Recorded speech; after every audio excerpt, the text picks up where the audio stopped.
The Best of Our Knowledge explores topics on learning, education, and research. Coming up, on today's program, we'll discuss screenwriting.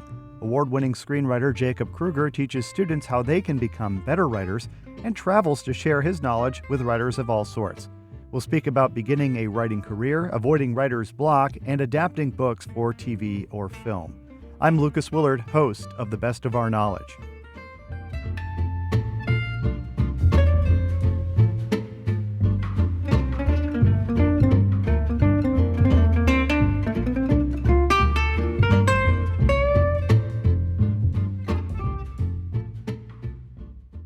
This is The Best of Our Knowledge. I'm Lucas Willard. Any piece of great writing starts with an idea.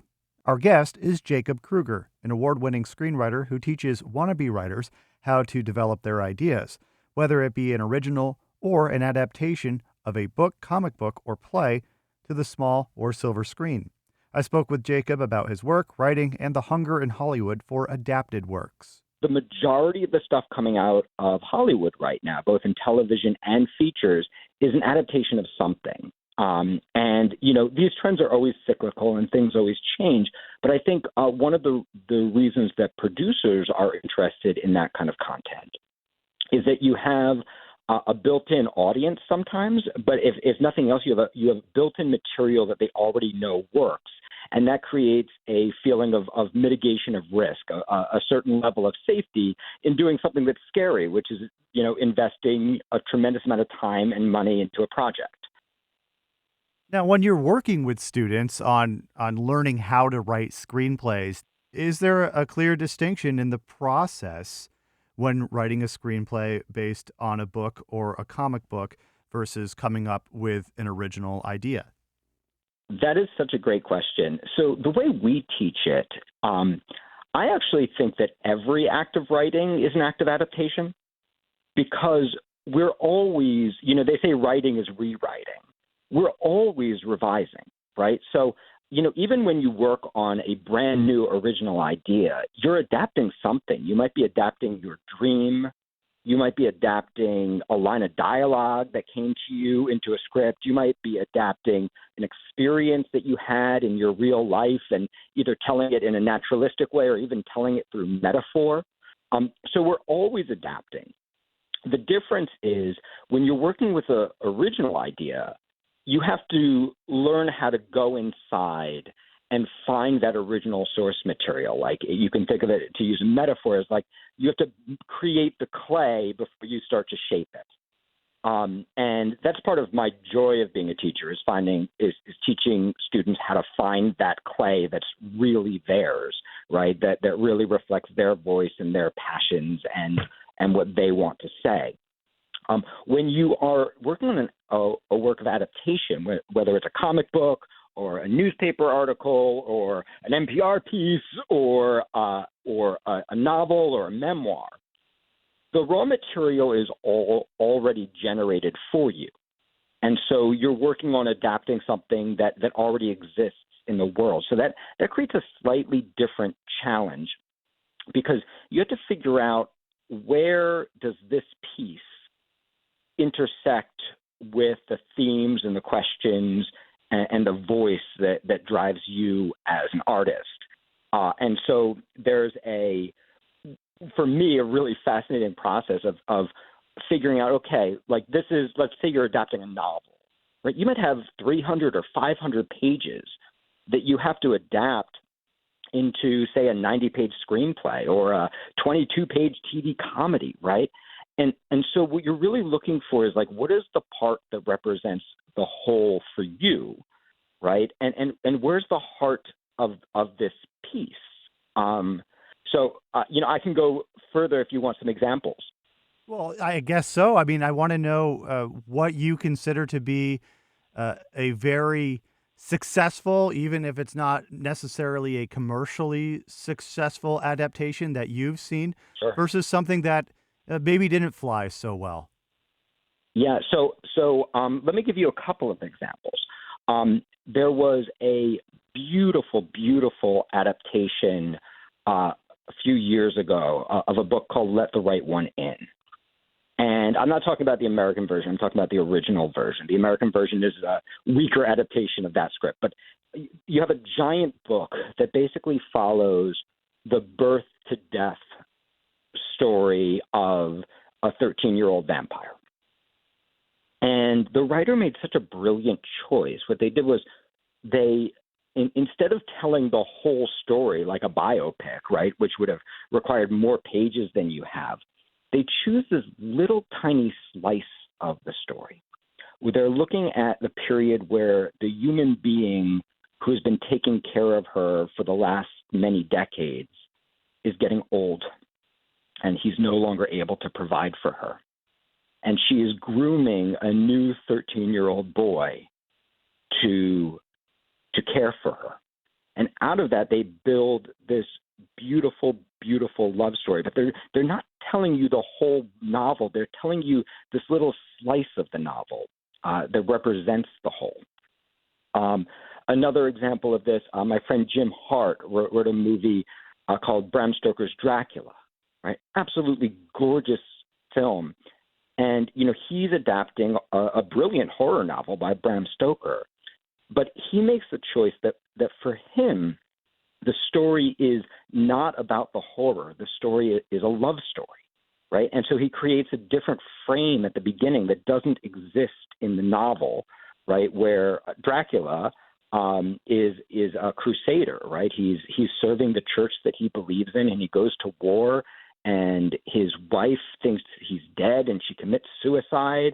And so he returns home from this horrific battle, and he finds his wife dead, and he's told that she is going to hell because she's committed suicide, and he wants to be with her.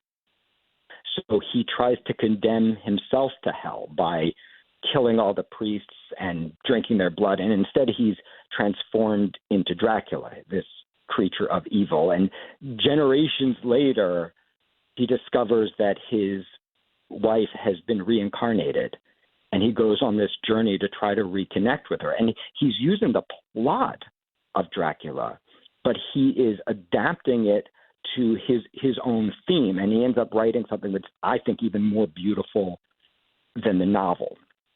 Now, do you have any examples of where a writer may have tried to pack too much of a book or a story into one movie?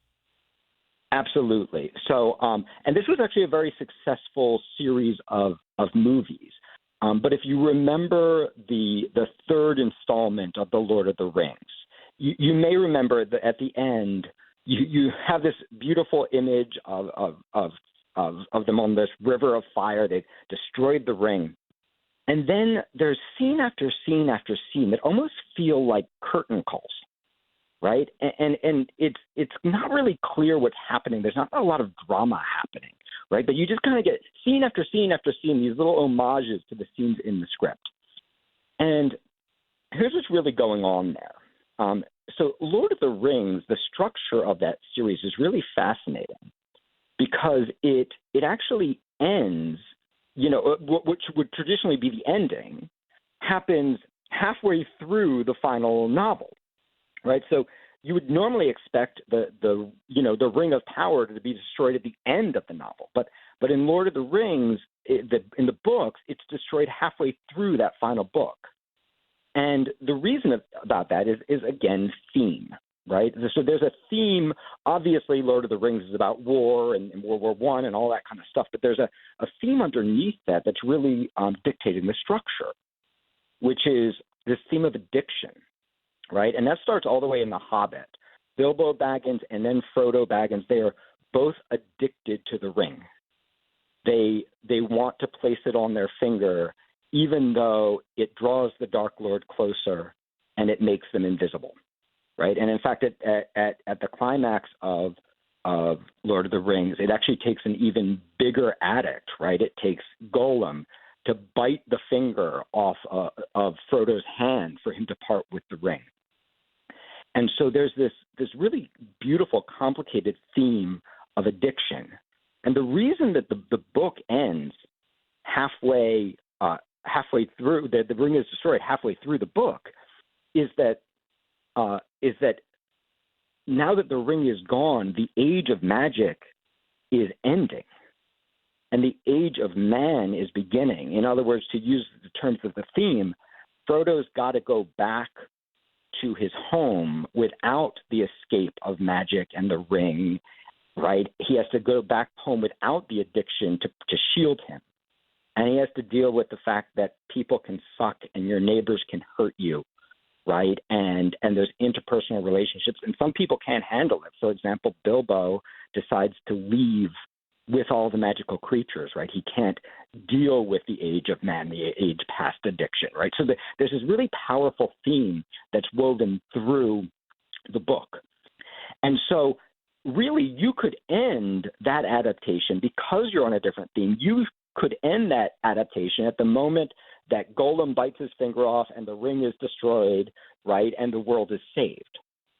But they feel stuck with this plot. And so they end up adding all these scenes to the end that really don't do anything structurally because they've been robbed of the theme that would hold them together. This is The Best of Our Knowledge. In case you're just joining us, I'm speaking with award-winning screenwriter Jacob Krueger about writing and adapting existing works into television and film. When you're working with students, how do you get a beginner screenwriter to let go of an idea, especially if it's something that either an original script or something that they're adapting that they care a lot about? How do you get a writer to say, hey, this maybe isn't working? Yeah. So that's one of the great misconceptions, right? There's this rule or this law that people are taught in screenwriting, right? Kill and all writing, really, kill your darlings. And that's not wrong, but it's often backwards, right? If you're an extremely experienced writer and you know how to work with theme and you know what your voice is and you know what you're building, then of course you kill your darlings. But in the early process, especially when you're working with writers who are still developing their voices, what you're really looking for is you're looking for that trail of breadcrumbs that's going to allow them to realize what the piece is really about. And so early in the process, it's not about getting them to kill their darlings. It's more about getting them to actually find them, right? Because most of the writing and most of the teaching in screenwriting is not done by screenwriters, right? And there are a couple of different reasons for that. Number one is colleges like to hire PhDs because it gets them higher in U.S. News and World Report, and most working screenwriters are not PhDs. And so a lot of the people teaching screenwriting are brilliant scholars. They're brilliant critics. But what they're really doing is they're reverse engineering to figure out what are the elements that made this successful, right? And that's very different from what a writer does, which is start with a blank page and usually start with a bunch of stuff that's not working. And in that stuff that's not working, newer writers tend to be drawn to the cliches. They tend to be drawn to the elements that feel like other movies because those feel safe for them. They're like, oh, that's like this and that's like that. And that feels safe because you're not really sharing much of yourself. And so the work of a teacher in the early stages of a writer's development is to push them past those cliches to the stuff that often makes them uncomfortable, to the stuff that really reflects their voice. And often that's stuff that they're going to consider bad writing because it makes them feel so vulnerable and exposed, and because they're new writers, they don't have a lot of craft yet, so they don't actually know how to shape it.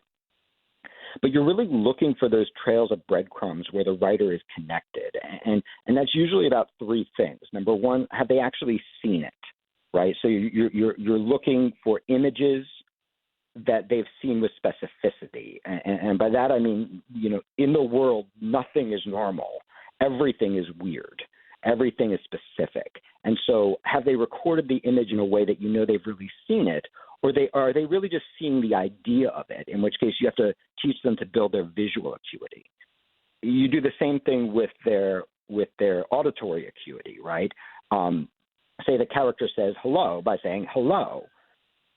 Well, if the character says hello by saying hello, they're not actually revealing anything about themselves. And that means the writer isn't really hearing them yet. So you have to keep pushing the writer until they hear the way that this character says hello, a little bit slightly different than the way any other character says hello. And you do the same thing with feeling, the kinesthetic part of it, right? And sometimes that's them stepping into their character's body and feeling where their character holds their pain and holds their stress, or where they feel loose. Sometimes that's about feeling what do their clothes feel like on them? What's the temperature of the room? And sometimes that's about actually connecting what we call the emotional need, right? Which is, how is the character feeling right now? And what is the need that they're trying to get met underneath whatever the thing is that they're pursuing? And so if the character has a need for love boiling underneath, it's going to change the way they order their coffee compared to if the character has a need for validation underneath. So you're using these elements, seeing, hearing, feeling, with specificity, to kind of unearth the writer's voice. And things are going to be messy at that point. But what that's going to give you is a trail of breadcrumbs that's going to allow you to realize, oh, this is the theme that the writer might not even be consciously aware of yet. But this is the theme that they are subconsciously obsessed about. That's why they're writing this movie. And once you find that, now you know what you're building, and you can start to apply craft, and you can build structure. And what that's going to give you is, instead of some formulaic script that follows a bunch of rules, which gives the writer no chance of breaking in, it gives the writer something disruptive, right? Something that only they could write, and something hopefully that somebody's going to fall in love with and take a chance on them because of. Now, Jacob, do you have any particular maybe exercises or challenges that you give to a student who is learning how to adapt a work into a screenplay? Any exercises for students who are going through the process? Yes. So I'm going to give you two different exercises, right? One is for a student who is a total beginner, who's still building their voice, or anyone who is stuck, who's having writer's block, either of the two forms of writer's block, right? So there's a form of writer's block where you're just not writing, where students are very aware they have the block. And then there's another form of writer's block where the student thinks that they're not blocked because they're writing a lot, but their writing is flat, their writing is cliche, their writing is uninspired, right? They don't have their real voice in there. And in both cases, almost always the source of that is trying to write well. And so in my foundation classes, there's a class I teach called Write Your Screenplay. That's kind of the core of our program. The very first thing we do is something called the bad screenplay exercise, where I force the writers to write nonstop. We make a list of all the things they fear their writing might be. And I force them to write nonstop for only 7 minutes, and they're always very confident that they've written a terrible scene. So I have them read it aloud. And every single time the scene is brilliant, right? That doesn't mean that it's ready for prime time. It often needs a lot of craft applied to it. But you get the most incredible writing just by empowering somebody to write badly. Where if you tell the writer to make a list of all the things that they should be doing, you're going to get the most boring scenes, because the inner editor is going to be involved saying, this isn't good enough, that's not good enough, that needs to change. And the writer can never actually get the engine going to get their voice on the page. So if there's one exercise that's going to change the life of literally any writer and end writer's block for any writer, no writer's ever been blocked trying to write badly, it's this bad screenwriting exercise. But then the real trick is you have to come back into those bad pages by saying, okay, in these bad pages, what is beautiful, or what is connected, or what is resonant, or what feels truthful, even if I don't like it, or what is specific, right? So you have to start to find the diamond in the rough that you're going to revise around. But what's great about that, of course, is even if your scene comes out bad, it's easy to make a truly bad scene a little bit better if you can just find that one little good thing in there. It sounds like a visual artist making a sketch of something in front of them, and then going back and developing the final piece after that, where you. I am so glad that you gave that metaphor, Lucas. I'm so glad you gave that metaphor because it's a metaphor I use all the time. I'm also a visual artist. And one of my heroes, as an artist, right, not necessarily as a human being, but as an artist, was Picasso. And if you go to the Picasso Museum in Barcelona, there's this unbelievable exhibit where he is trying to teach himself how to paint Las Meninas by Velázquez. And he does, I think they have like 47 different sketches that he made trying to figure that out. And some of them are like the most beautiful painting you've ever seen. You want to hang them on your wall. And others are just these rough sketches. But so many writers forget that, like, this is supposed to be play and that we have to sketch. We have to do the rough work in order to find the heart of it, in order to start to apply craft and figure out, like, this is where the piece lives. So I love that metaphor. I think that metaphor is perfect. We've talked so much about the work of developing a piece, but when it comes to actually putting pen to paper, do you have an idea in mind before you start a project, whether it's going to be for maybe television, or maybe that idea is going to translate better into a TV show? Have you ever also surprised yourself or seen a student surprise themselves by saying, maybe this is better the other way around? Yeah, I love this question. The idea is never the idea. Right. The idea is like the presenting problem when you go into therapy, right? You're like, oh, I have this idea, right? Oh, I have this little weird thing I'm doing, right?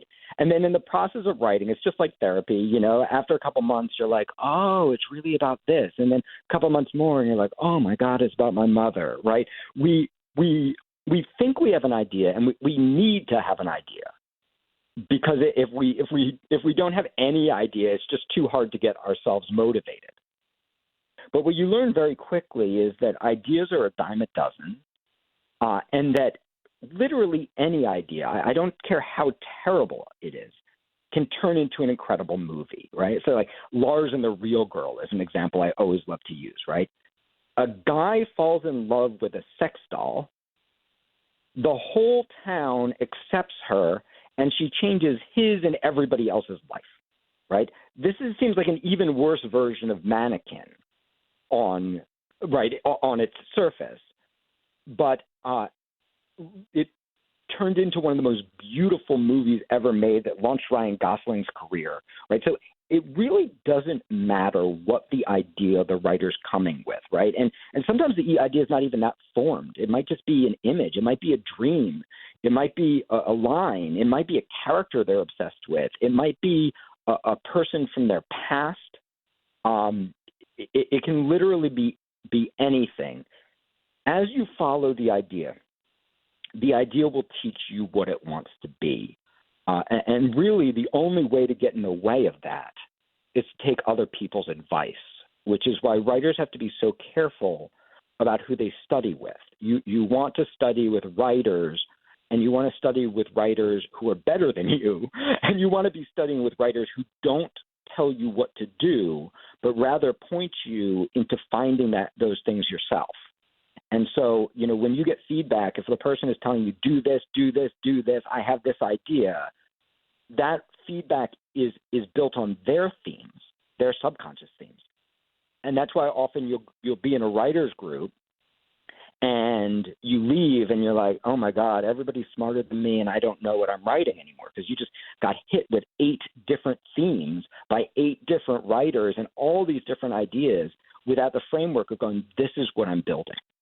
Now, to bring this back to TV versus film, anything can become a TV show, anything can become a film, but there are some projects that lend themselves a little bit more specifically to one or the other. So the way I like to think about features, a feature is usually a story that captures one of those journeys in your life after which life was never the same, right?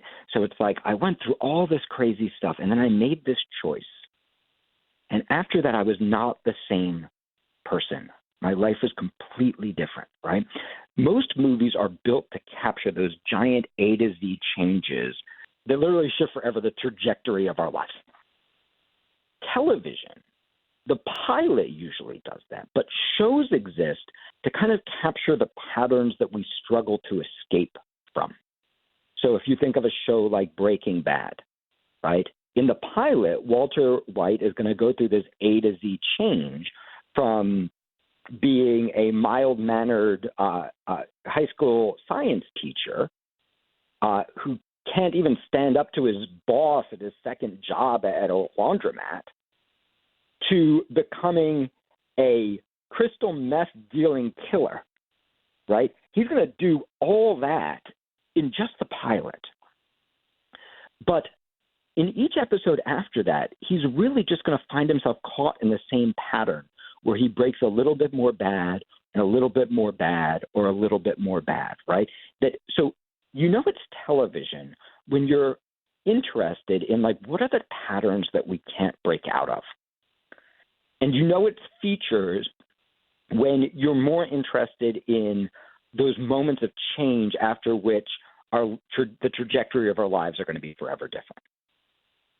Jake, you've offered so much advice during our conversation, but is there any advice that you would give to somebody who is just beginning their career as a writer that you like to share with students? The biggest piece of advice that I like to give new writers is find something, and this is true for really any art form, find something that you want to do, that you want to do so badly, that you're going to do whether anybody says yes or no, that you're simply not going to take an answer, right? That you're simply not going to take no for an answer. Because the truth is, it's impossible to break into this industry, and yet people do it every day. We've had multiple students just in the past couple of weeks from our school break into the industry with no connections, right? But you have to want it that bad. And if you don't want it that bad, then give yourself the gift of finding something that you do want that bad. Because everybody deserves to have a life that's driven by that level of passion. And if you let that level of passion drive you, you're going to live an incredible life pretty much regardless of what the net outcome is of what you're doing. Jacob Krueger is an award-winning screenwriter. His podcast and online school are at writeyourscreenplay.com. This is The Best of Our Knowledge. I'm Lucas Willard.